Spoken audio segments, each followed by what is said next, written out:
Cette œuvre a un destin particulier et particulièrement intéressante pour notre propos parce qu'elle a été montrée à de nombreuses reprises aux États-Unis. C'est une œuvre qui a été acquise par Albert Barnes dès les premiers moments où il a rencontré l'œuvre de Soutine à Paris et il l'a amenée avec lui aux États-Unis et il la conserve dans sa collection jusque dans les années 40.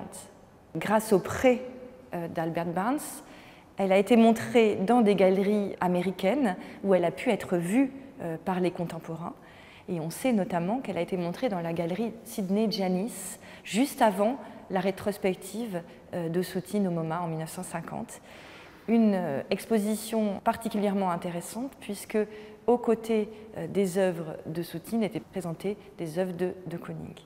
Donc on sait que De Kooning a eu accès à cette œuvre à de nombreuses reprises avant qu'elle soit présentée et qu'elle soit une des œuvres les plus commentées de la rétrospective Soutine au MoMA en 1950.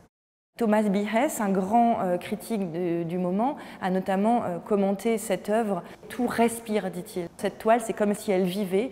Il y voit des sorcières sur un balai, il y voit des personnages, des dragons, comme si cette toile était animée d'une vie différente.